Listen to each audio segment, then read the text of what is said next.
TikTok, time to rock. Good evening, good morning, good afternoon to everyone who's watching from all over the world. I'm your friendly neighborhood philosopher, D. Wood. With me now is TikTok, time to rock. Oops. Is that on your end or mine? And to everyone who's watching from all over the world. I had the thing open before. Excuse me. I've done that. I'm a 23 individual. People who normally watch know that I've done that like 187 times. Yeah, there was suddenly two of you. It was a magnificent experience. That's got to be one of the greatest moments of your life right there. Two D. Woods talking. Definitely a high point. So tell me, Robert, after all the death threats you've had to get over the years, even being poisoned, all the endless criticism, calling you racist for criticizing jihad, after going through it for decades now, do you ever sit back and think, man, I wish I'd spent my life criticizing something that's real? Well, it is real in a certain sense, you know? I mean, of course, you and I have a disagreement about the historicity of Muhammad, but there's no doubt that Muhammad is real in the hearts and the minds of Muslims worldwide, and that it's very important to understand what the Hadith and Sirah literature teach about what he said and did, because Muslims follow it and imitate it to this day. And so it's very real. And even though it's false, and at very best he's a false prophet, and at worst he's a myth concocted for various reasons, either way, he's real as far as so many people are concerned. That's what I've been dealing with all these years. So what I'm hearing is that you are the equivalent of someone who spends his life complaining about the Loch Ness Monster. That's right. Yeah, well, you know, the Loch Ness Monster, David, lies under my bed at night and snores so loudly it keeps me awake. And so I think I have every right to protest about that. Now, what is we've been through this about a million times, but we can't emphasize this enough. What is jihad according to what we hear in the West? All our moral superiors, everybody who is better than we are, because they are not racist, bigoted Islamophobes. Everybody who knows all about Islam, some of the most learned Islamic scholars on the planet, Pope Francis, Hillary Clinton, John Kerry, Joe Biden, the Dalai Lama. All Islamic scholars, yeah. Some of the most learned imams in the world.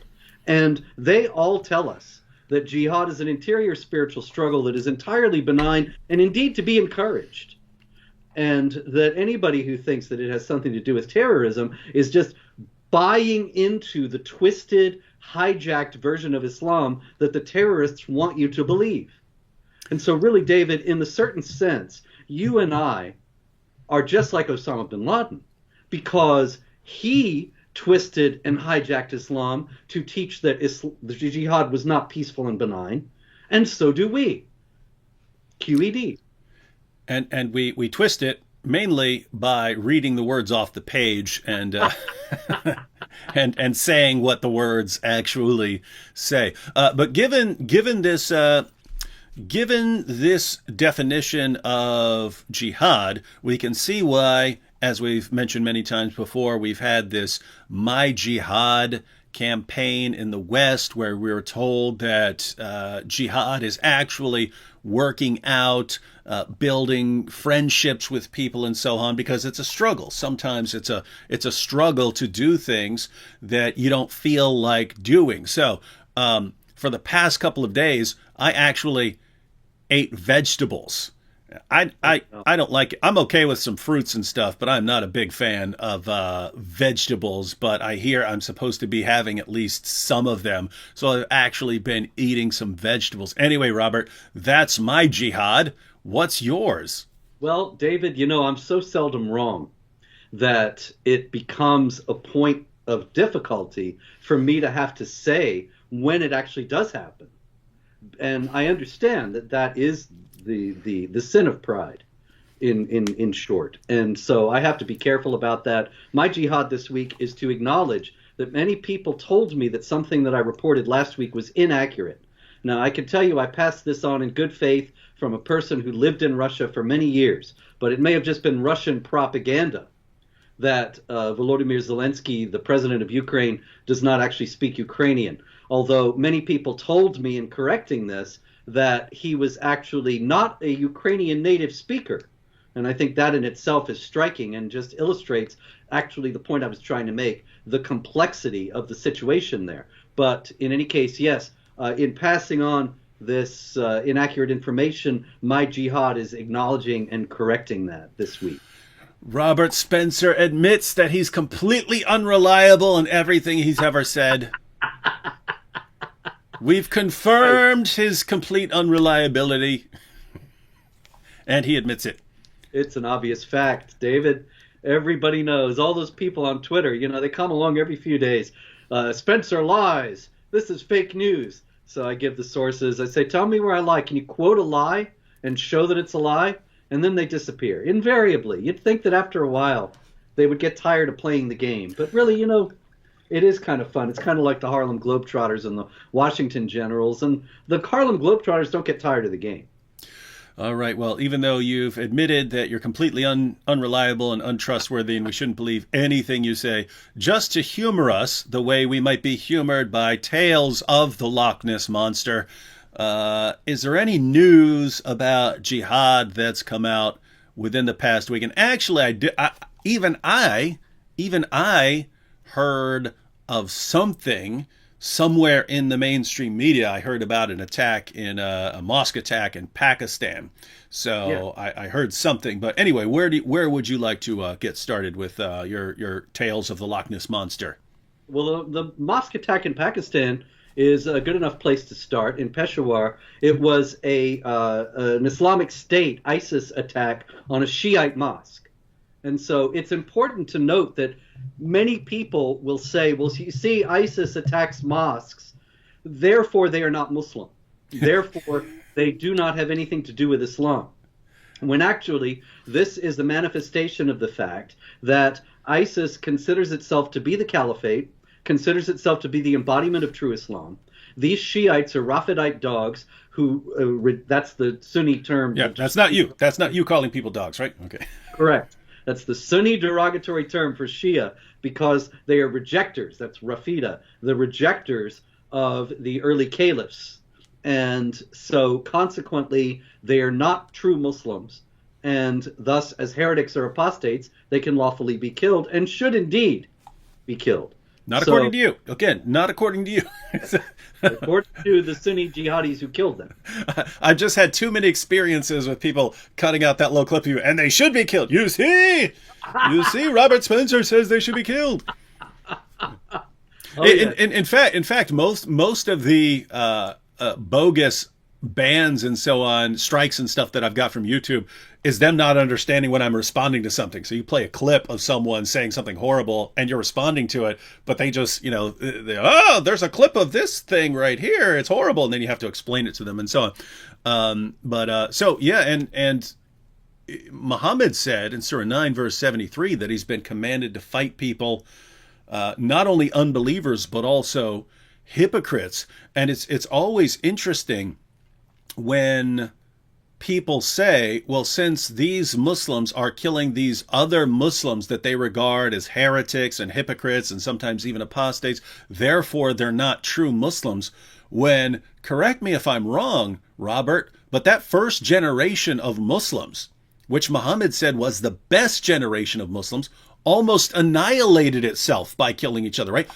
Aisha, the mother of the faithful, Muhammad's wife, Aisha, the mother of the faithful, marched an army out against Ali, whose title was the commander of the faithful. So the mother of the faithful marched an army against the commander of the faithful, and about 10,000 Muslims. There were Muslims on both sides who had fought alongside Muhammad at the Battle of Badr and the Battle of Uhud and the Battle of the Trench, and they were slaughtering each other over a disagreement. And yet we hear today, ISIS is killing, they're killing some Shia, so not real Muslims, because they're imitating that first generation, which Muhammad said was the best generation. Strange world we live in, but they're the experts, not us.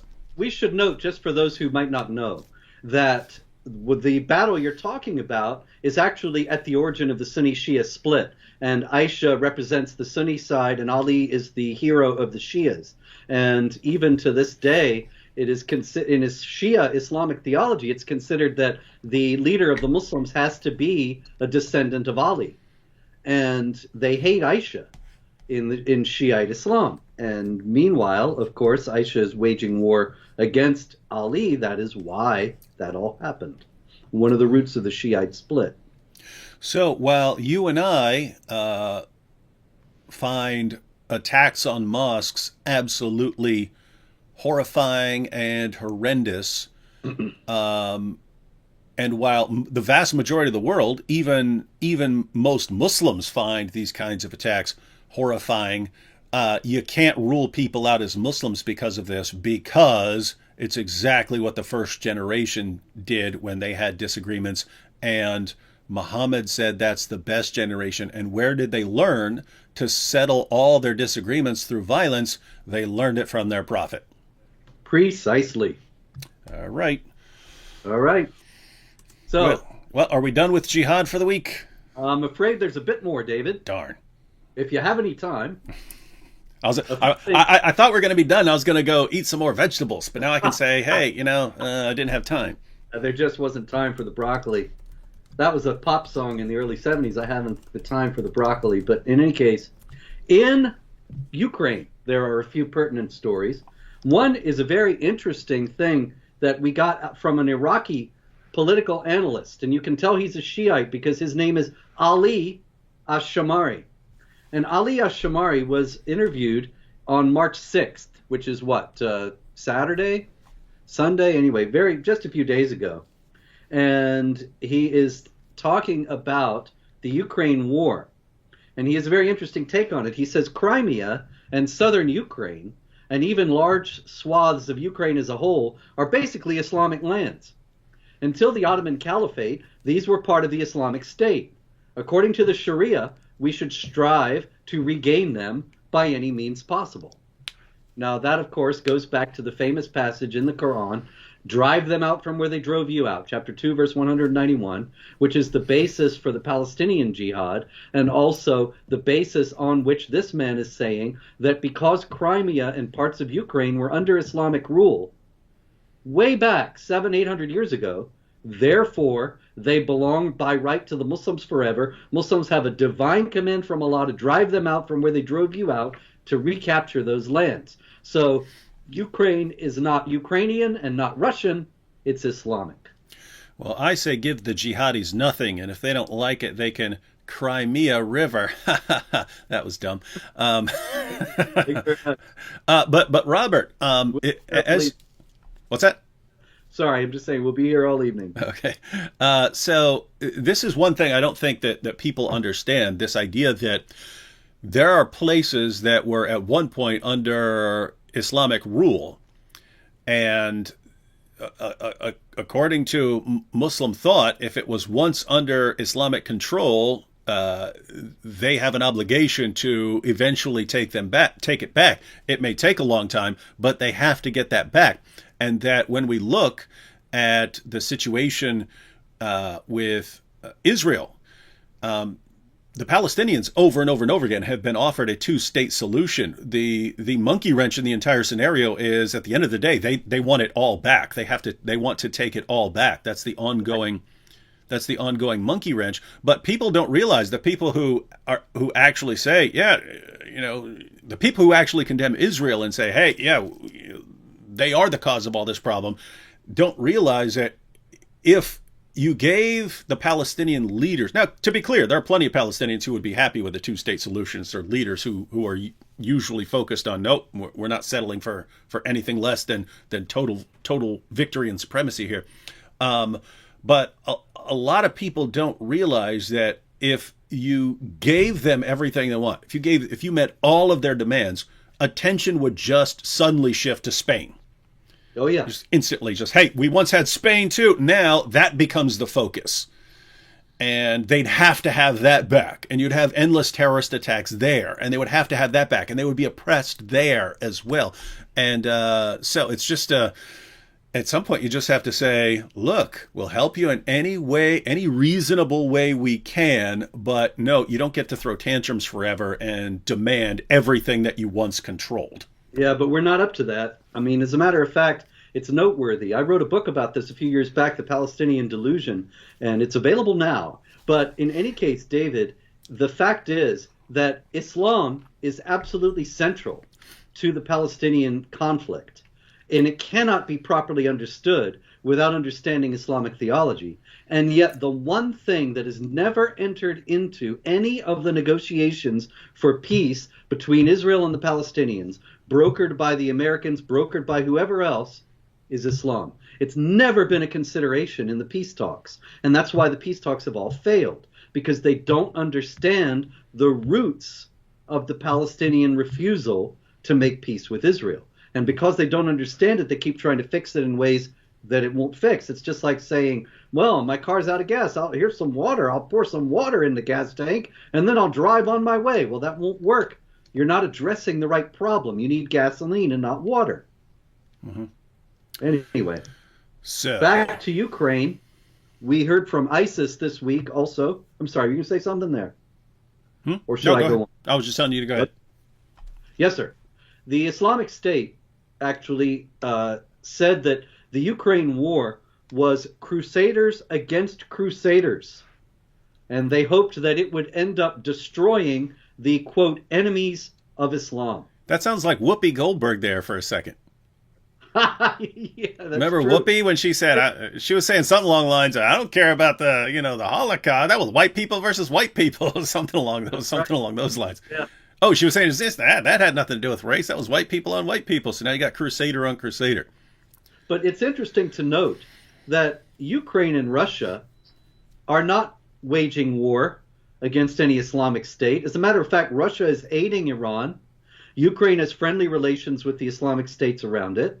So what are they talking about? That they would call these people crusaders. And essentially, really, any non-Muslim entity is, as far as they're concerned, a crusader state. And this is actually the fallacy of a lot of Islamic apologists, because they say, no, there's no jihad that's offensive. It's just defensive against aggression. But they don't tell you that even just living as a non-Muslim in some understandings of Islam constitutes aggression, because you are rejecting the obvious truth of Muhammad and the Quran. And consequently, you're committing aggression against Allah, and you must be punished as a result. So they are already casting both Ukraine and Russia as aggressor states, which of course can trigger the defensive jihad against them. Yeah, and Robert, I got a couple books on the Crusades here. You've studied this way more than I have, and written on it. So maybe you can fill me in. How much did Russia have to do with the Crusades? I mean, Nothing. Oh, the Crusades were Western Europeans called by the Pope to defend pilgrims in the Holy Land in 1095. Yeah. Russia was not in the slightest degree involved. So, yep, it's another situation of just calling them all crusaders, and that'll incite people against them. Oh yeah, as they're weakened through the fighting. And remember, Osama bin Laden used the same language. I think that they're probably imitating him, because he always referred to the Americans as crusaders. But you could make a case for that, because America had troops in Saudi Arabia. That's what he was upset about. I'm not justifying Osama bin Laden. I'm just saying it's understandable that he would make an analogy between the Crusaders and the United States, because both of them were Western entities that had troops in Islamic lands. But when you're talking about Ukraine and Russia, that's just pure fantasy and, as you note, incitement. And I guess since they spend so much time misunderstanding their own religion, that they would misunderstand terms like crusader as well. So it makes sense. Yes. And speaking of misunderstanding, kind of an entertaining story this week out of Afghanistan. In Afghanistan... Hey, that's something you don't hear a lot. Entertaining story out of Afghanistan, yeah. That's right. It's a million laughs in Kabul these days. And one of the things that happened was the Haqqani network has been active in Afghanistan for many years. It's a very fierce jihad group run by the Haqqani family. But the Haqqani family has been very shadowy. It's very hard to find photographs of the leaders. But Sirajuddin Haqqani, who is the leader of the Haqqani network and the new Minister of Interior Affairs in Afghanistan, he actually made an appearance recently, even though he has a $10 million bounty on his head. But it's a sign that they're confident now, the Taliban, and not really worried about American bounties on heads. So he appeared at a graduation ceremony. But then he tried to recite a passage from the Quran. And he appeared to be struggling to remember the verse. He had to have recourse to his notes. And he forgot to say at the end of the recitation, Sadaq Allah al-Azim, that is, Allah Almighty speaks the truth. And so he's getting widely criticized throughout Afghanistan for not properly knowing the Quran. And here again, I am absolutely 100% certain from many years of experience in this that Sirajuddin Haqqani having trouble reciting a Quran verse at a graduation ceremony will be used as evidence that jihadis have nothing to do whatsoever with Islam, when really all it means is that he maybe is not a very good Quran reciter and doesn't have it memorized. But unfortunately, you don't have to have it memorized or be a good reciter to follow it. And following the logic here, if someone can't recite Allah's command to violently subjugate the entire world and Muhammad's command to violently subjugate the entire world, then they're imagining that Allah and Muhammad commanded people to violently subjugate the entire world. So pretty sound refutation. Yeah. I think we should retire, Robert. Yeah, because we're going to hear it. Sirajuddin Haqqani can't recite the Quran. He doesn't know the Quran. Therefore, Islam's a religion of peace. Mm-hmm. It's coming. There's just no doubt whatsoever in my mind. A few years back, I could not believe how much traction this story got. A couple of jihadis, while ISIS had its caliphate in Iraq and Syria, a couple of English guys went from England to Iraq, joined up with ISIS, and then they ordered the Quran for Dummies from Amazon. And I can't tell you how many articles I saw. Mehdi Hassan, who's now on MSNBC, and all kinds of people said, see, they don't know anything about Islam. They're trying to learn the basics of Islam. And they're in this caliphate. It shows that it's just a twisted and hijacked version of Islam. And I thought, there's any number of reasons why they might have ordered that book. Maybe they wanted to give it to a friend, an infidel friend. Maybe they wanted to brush up on some things. It doesn't necessarily mean at all. It's a complete leap of logic to say that because a couple of guys ordered the Quran for Dummies, therefore ISIS has nothing to do with Islam. But this is the state of the public discourse these days. And you can imagine if you grow up not around actual, living, breathing, walking, talking jihadis who will cut your head off for getting anything wrong. Even if you're convinced that Muhammad did call for the violent subjugation of the world and you are supposed to be, striving for a caliphate and you understand those basics, you probably want to do some last minute studying to make sure you're not getting something wrong if you're all of a sudden going to be around guys who will cut your head off in a heartbeat. If Sirajuddin Haqqani is getting a lot of trouble in Afghanistan just for reciting the Quran poorly, then these guys may have realized we better know it real well ourselves, or there's going to be trouble. Mm-hmm. But I like that. I like that title, "The Quran's for Dummies." Yes, indeed, it does exist. I believe it's by Yahya Emrick, and it's a very apologetic book, if I recall correctly. Of course, I mean apologetic in the sense of whitewashing all the elements of Islam that would make any non-Muslim nervous about Islam, but not in the sense of saying, gee, I'm sorry, those aspects of Islam exist. Okay, let's go to France, shall we, David? Mm-hmm. It seems like we always go to France. We always go to France. We go to France every week. And that's the wonder of the internet, really, because we don't have to pay for airplane tickets.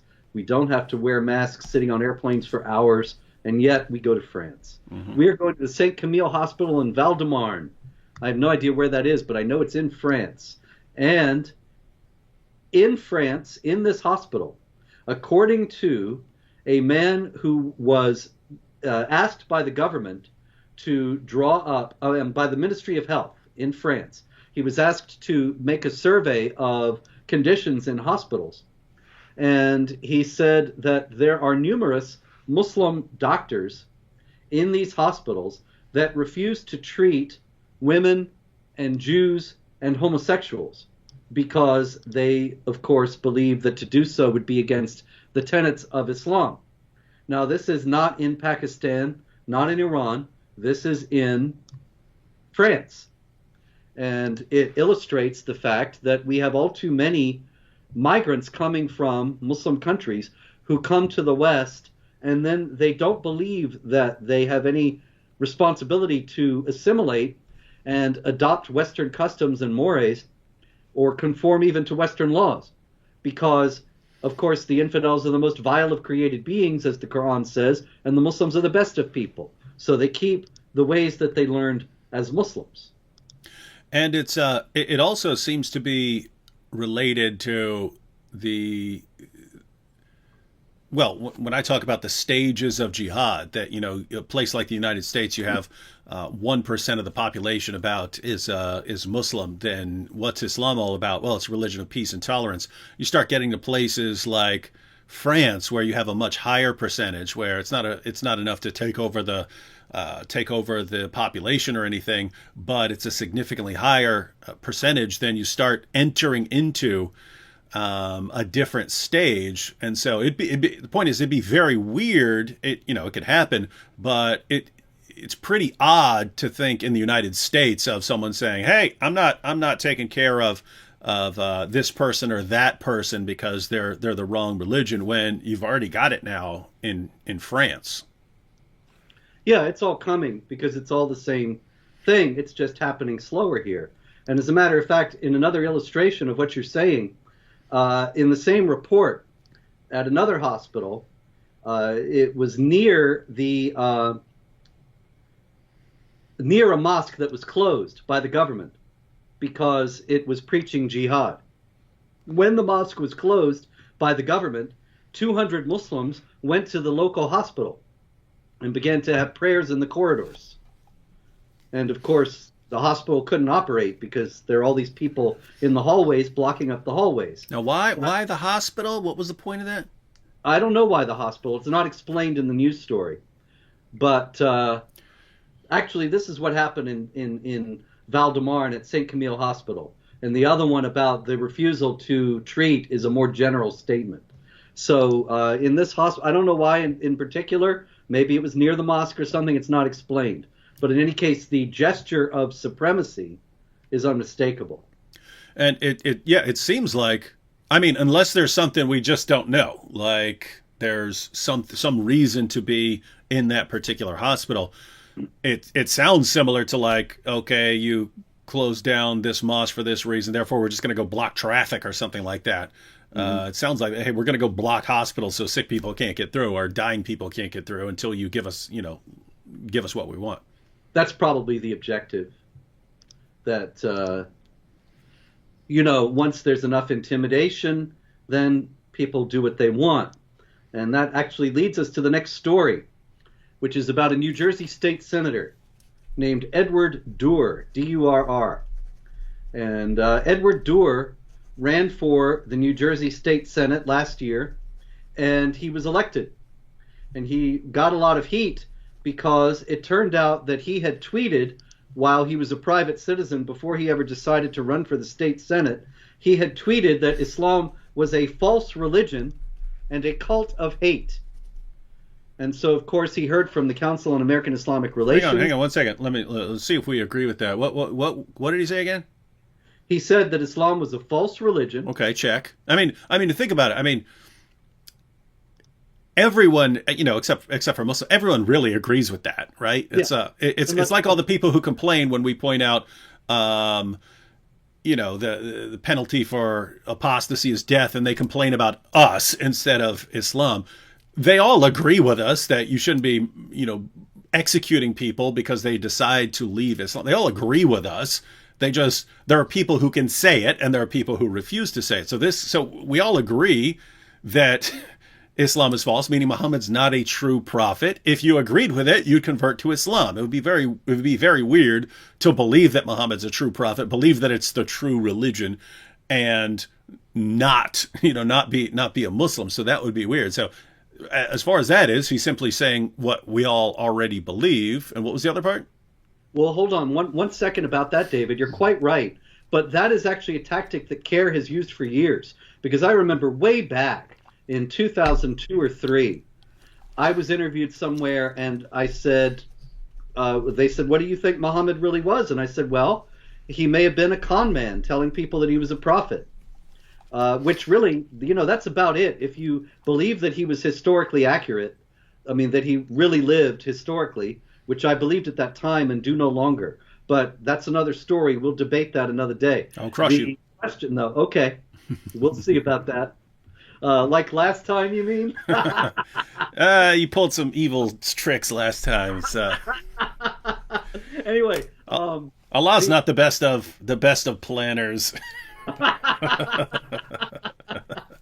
Anyway, I don't want to. I'm losing my thought here in all the hilarity. You're talking about CARE back in the day and stuff. Yeah, CARE. I said so. I said he was a con man, and they put out a press release saying how terrible it was. And I thought, well, wait a minute. What? You thought I was a Muslim? You thought I believed he was a prophet? If you don't believe he's a prophet, he's either a myth or a con man. That's about it. Or crazy. A lot of people think he was crazy, and so that's something that they have used over and over again, and I find it striking that they seem to demand that even if you're not a Muslim, you have to pretend that you are, and essentially treat the world as if you do believe that Muhammad is a prophet. But anyway, along those lines as well, to say, hey, I believe he's a prophet, when the book that he revealed has constant attacks on Jews and Christians, saying that we're the worst of creatures. I mean, think, if you say, yes, I believe he's a prophet, you're saying, I agree that Jews and Christians are the worst of creatures. You'd have to be affirming that. And as a Christian, you'd have to be saying, wait a minute, this book denies the deity of Christ, denies the doctrine of the Trinity, denies Jesus' death and resurrection. And I have to say, this guy, oh yes, I believe in this. This is a good, true religion alongside my own. It's absolutely ridiculous. There are Christians who do that, though. I mean, I don't think they've ever read the Quran, stupid. But I believe it was the Archbishop of Washington, if I'm not mistaken. I could be wrong. I don't know. I'm not saying this for sure, so you can all tell me who it really was. But I believe it was the Archbishop of Washington a few years back, and he said, of course, yes, we can acknowledge Muhammad as a prophet. I don't think he had any idea of the implications of what he was saying. But in any case, if it wasn't him, it was some churchman. Now, Edward Dewar also said Islam is a cult of hate. Now, these are words that really Americans don't like to talk in that kind of language, and it seems as if it is rude, evil on the face of it. And a lot of people think, oh, well, see, he had it coming. He's an Islamophobic hate monger. But really a cult of hate when you have this book that says they're the most vile of created beings, that the Jews were transformed by their disobedience into apes and pigs, and all these other things. Well, it seems like there is a lot of hate in the book. And don't be friends with Jews and Christians. They are friends of each other, and fight those who do not believe in Allah. And even saying that Allah has no love for unbelievers, and you're not allowed to have love for unbelievers either. I mean, this is... It's what else do you mean by hate, right? And the amazing thing is, if someone were to say these things about Muslims, if someone were to say, don't be friends with them, they're the worst of creatures, and say all of that, you would immediately be told that that's hate. But that's what the book is saying about us, and you can't call it hateful. It's a very, very interesting world we live in once again. Indeed, we do. So Edward Dewar, he says this stuff. He gets elected to the state senate. CARE says they want to have a little talk. He goes to the talk, he comes out, and he's got his mind right. Nice. Did you ever see the movie Cool Hand Luke? Yes, I did, a long time ago. You remember him? He's in prison. He's on the chain gang. Oh, yeah. They break him. The evil guard. Yeah, he makes him dig a hole, and then he digs the huge pit, and then he makes them fill it in, and they break him. Yeah, and he says, I got my mind right. And I'll do whatever you want. Yes, boss, I got my mind right.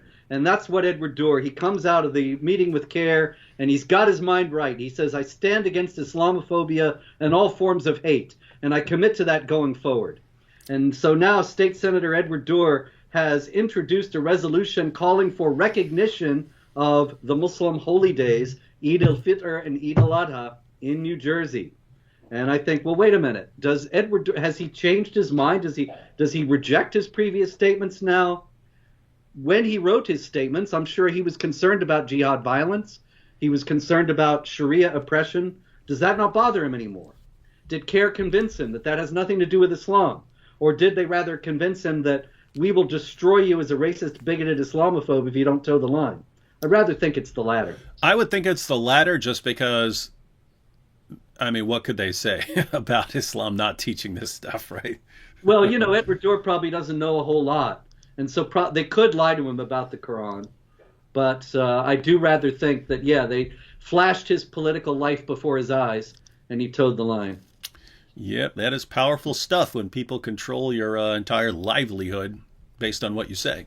It's a shame that we don't have more people who will stand up to them. But anyway, Germany. Shall we go to Germany? Yeah, little side note, just based on what you just said. I mean, imagine, because what I've been saying for years is, at the end of the day, the solution to most of these problems is just having an informed population of free people. Once you get that, once people understand jihad, you can still, that doesn't mean you're going to go out and attack Muslims, but it means you're not going to fall for the deception and the stupid claims that a lot of the people who are trying to manipulate the population would fall for.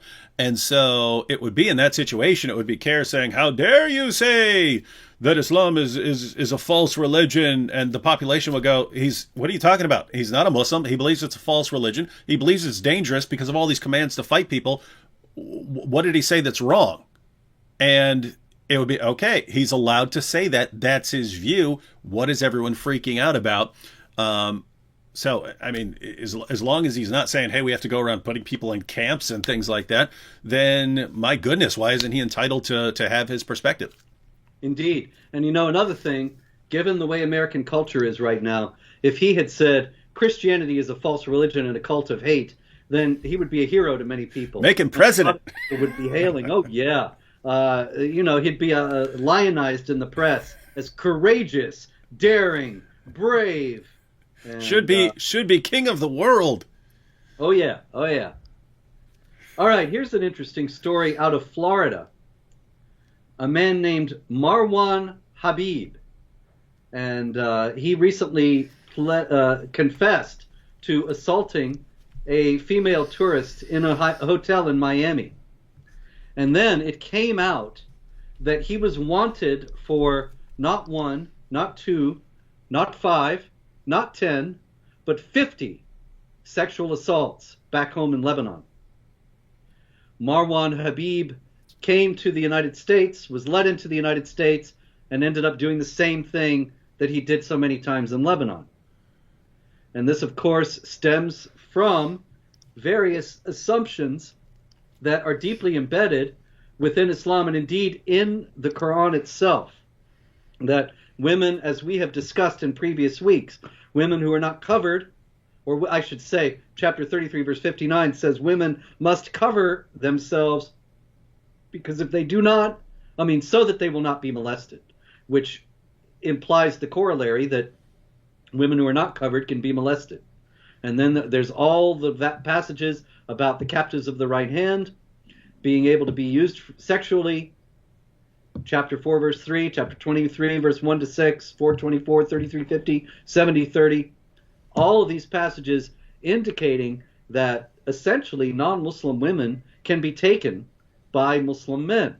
Now here again, I'm not saying that all Muslims believe this way, but obviously a lot of young Muslims do, because there are multiple testimonies. In France, a Muslim actually was raping his victim, quoting the Quran at the time. And a victim of a Muslim rape gang in the UK said the same thing, that the rapists would quote the Quran to her. And there was a videotaped rape in France a few years back, and on the videotape, the rape is going on, and the rapists are praising Allah and invoking the Quran at the same time as the rape. And on and on and on. I've got a lot of examples there together at Jihad Watch. And so I pointed that out because it's very common for people to say, oh, this is these Islamophobes. They're making all this up. Surely Muslims don't believe this. And yeah, sure, many don't, but many obviously do. And it is in the Quran. Consequently, it's going to be very hard to stamp out. Yeah, I once, this is a different situation, but I once got I got a message from a woman who had become a Christian who had formerly been a prostitute, and she said that in her area, Muslims were her biggest customers, and they would make her recite something in Arabic before they had sex with her. Yeah, so they're all just doing temporary marriage. They're all just doing mutta. So notice we would, lots of people would look at that and say, what, you're hiring prostitutes? You don't take your religion seriously, when they're looking to their prophet who said you can practice mutta, you can have temporary marriage. For those of you who don't know what I'm talking about, Muhammad, at least for a while, some believe that he eventually changed his mind. Others say no, it was a later Muslim leader who overruled it, and you can find sources supporting both those views. But Muhammad would allow his followers to hire prostitutes, but in order to make it halal, you just had to marry them for the hour, or for the 3 hours, or for the day, or whatever terms you agreed to. So you write a contract, say, hey, I'm marrying you for the next 3 hours. Then you pay her, then you have sex with her, and then, you're divorced afterwards because you only agreed to 3 hours. And this was completely halal, according to Muhammad. It's going on in various places in the world today. And it's generally accepted among Shiites. Very generally accepted among Shiites. Yeah. Sometimes found among Sunnis, but very common in Iran.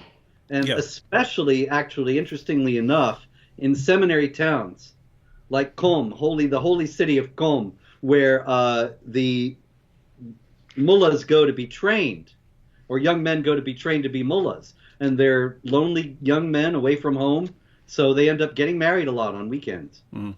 Yeah, and perfectly halal. And the thing is, if you ask Sunnis, they'll say, yeah, it's just the Shia practice because it's much more common there. But it's similar to the doctrine of taqiyya, where Sunnis will say it's a Shia practice, and it's much more common to hear about it with regard to Shias. But you find it right there in the Sunni sources as well. You find taqiyya, you find it in their commentators. You find mutta. And matter of fact, in Sahih Muslim, you can go Sahih Muslim and Sahih al-Bukhari. You can go to one passage and it'll say, but eventually Muhammad forbade this practice. And so people who find it revolting practice will say, you see there, our prophet condemned it eventually after allowing it for a while.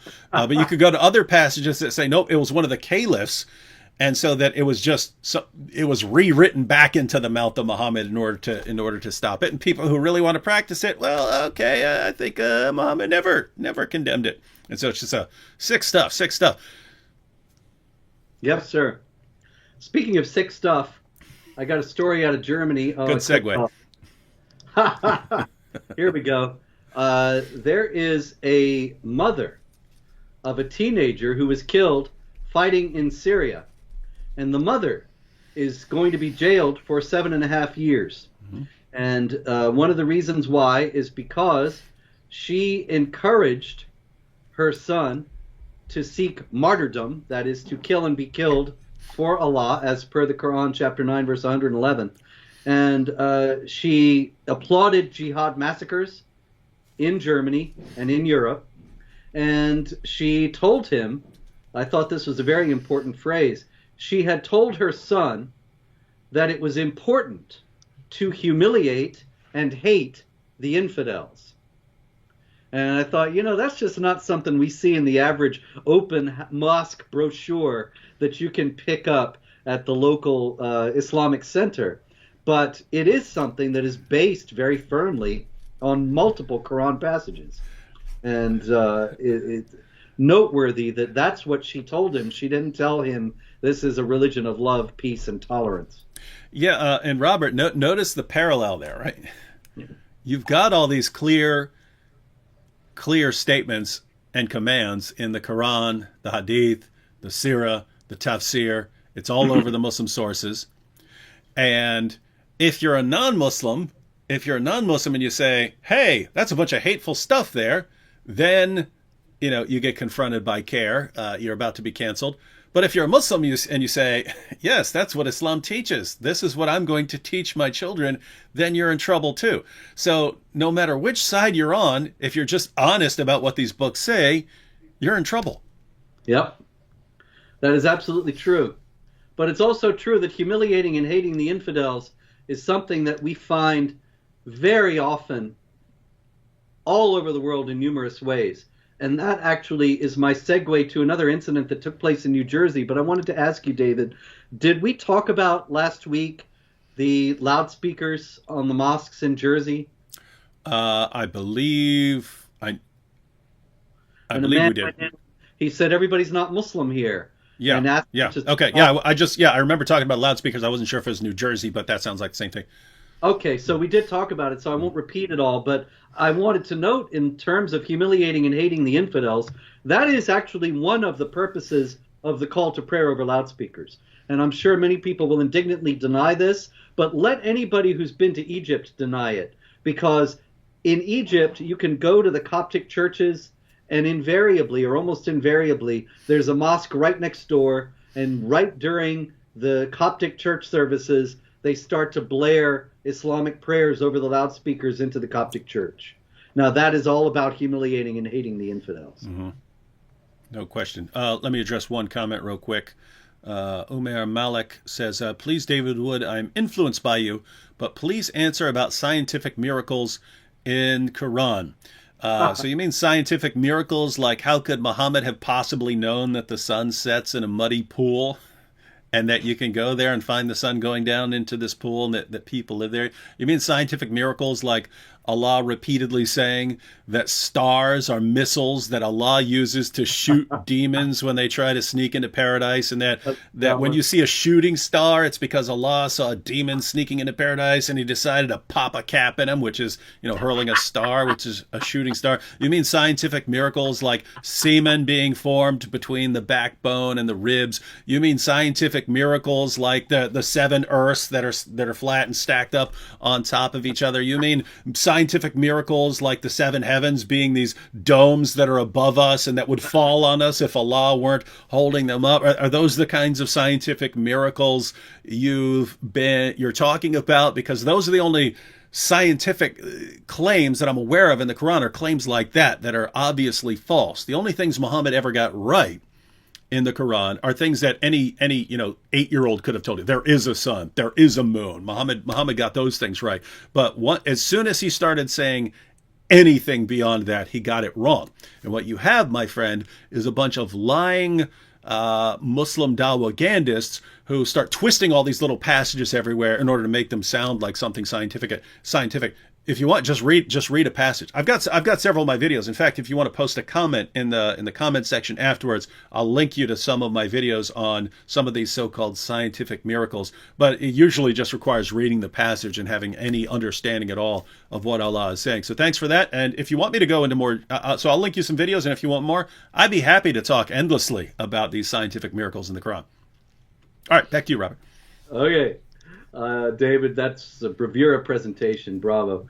Anyway, here it is. Out of Berlin, another story out of Germany.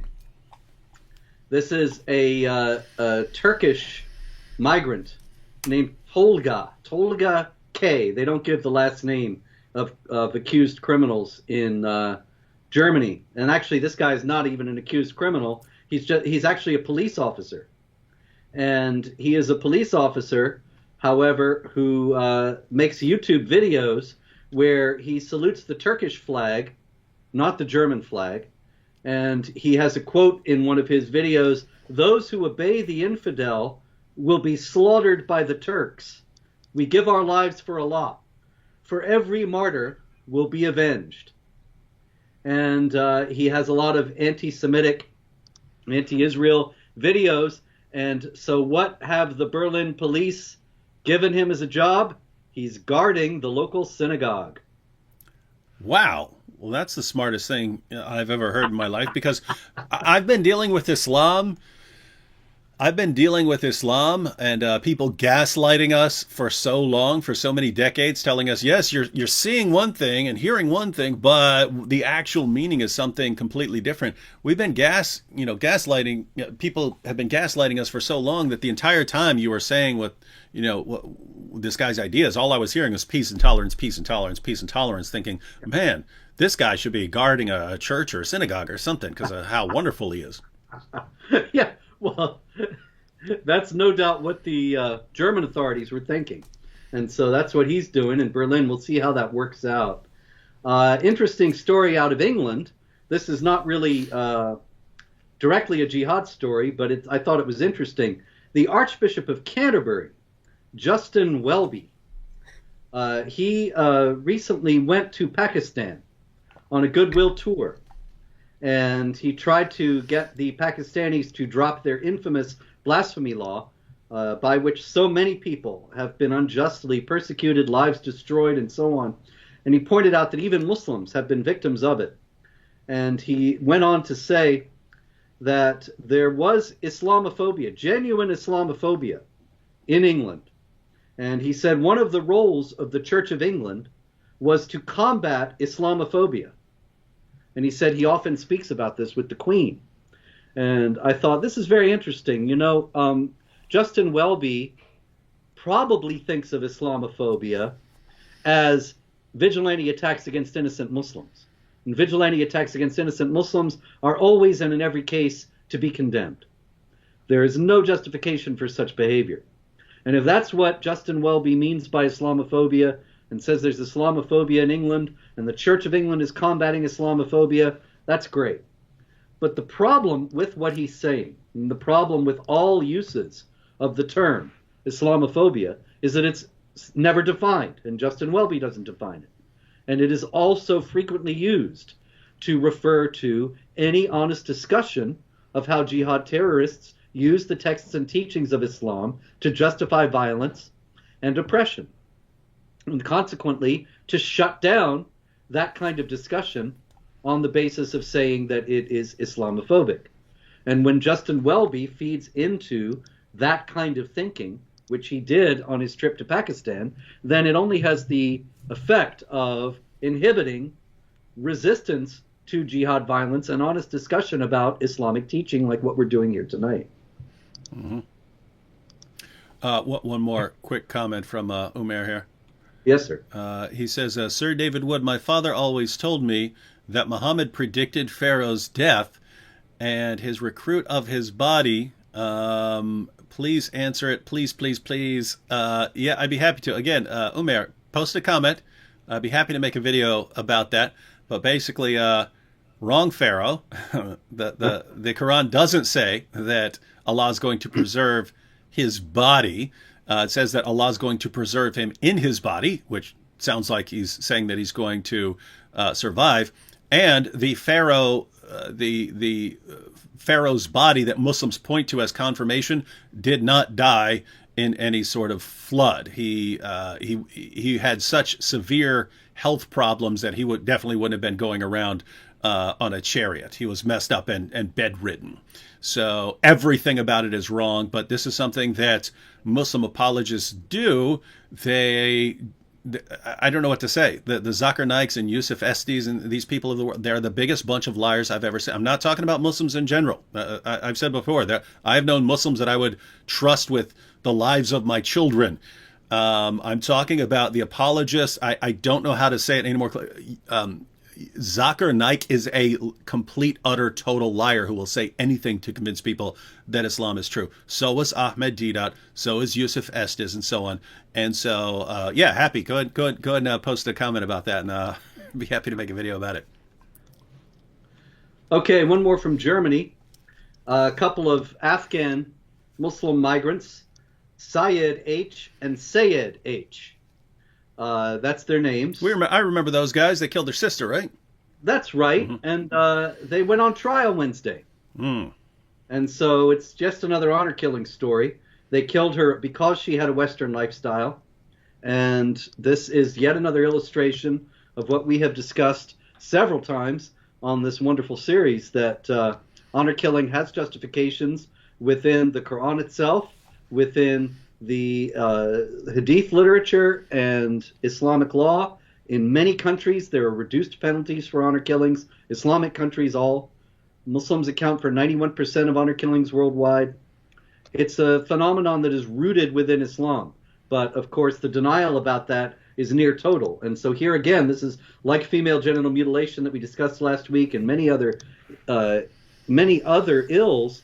Because nobody wants to touch what the root cause is, it never stops.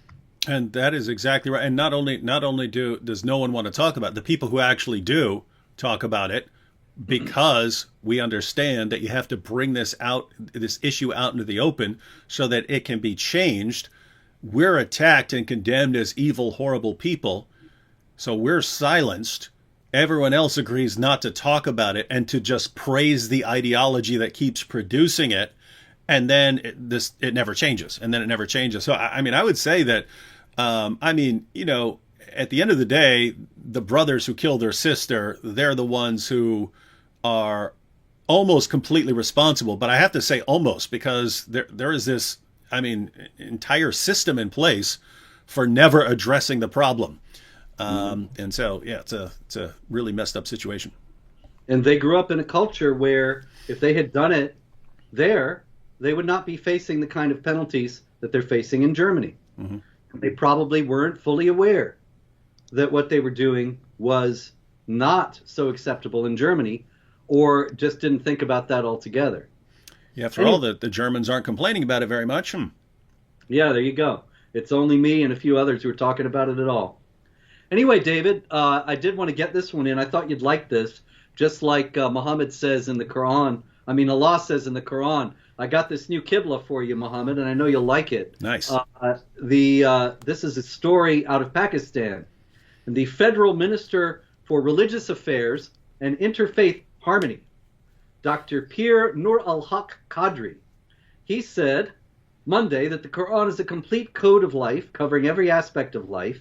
And if the Quran were made part of daily life, then all of life would be changed for the better. And I think that's a fitting end for our program this week, that after an hour's worth of violence and hatred and intimidation, all based on Quranic teaching, we have this word from the Minister of Interfaith Harmony in Pakistan telling us if we only made the Quran part of daily life, life would be so much better. And there is no better example in the world of interfaith harmony, of course, than Pakistan. So Pakistan is a beacon of hope, a lighthouse of interfaith harmony and justice that the entire world can look to and say, wow, how does Pakistan get everything so right when it comes to these interfaith issues? And we look to their leaders, and their leaders are saying, well, just go to the Quran, make it part of your life, and then you too can be just like Pakistan. That's why Pakistan is such a huge illegal immigration problem. People trying to get in there from all over the world. Yeah, because it's a paradise of Sharia. Yeah, if I didn't have all these kids, I'd sneak in right now to live in Pakistan. I know they'd probably catch me with a bunch of little white kids and stuff running around there, but yeah, I'd get a flat in Islamabad. I'd have it made, man. All right, everyone. Well, there we are. Spent the last hour talking about something that is the ideological parallel to the Loch Ness Monster, something that isn't apparently real, but so many people think it's real that we talk about it. And there are people like Robert who think that jihad is something more than this internal struggle. But unfortunately, there are tons of people who agree with them, tons of misunderstanders. We misunderstand Islam. They misunderstand Islam. All of us misunderstand Islam because unfortunately, Allah and Muhammad are the absolute worst communicators in history, and they just can never say what they mean. Sad situation. All right, thanks for joining us, Robert. Thank you, David. I'll always say, I hope I don't talk to you next week because I hope there's no jihad news, but there won't be any. Everybody's too busy. That's not going to happen next week. Yeah. With that said, I'll see you next week. All right.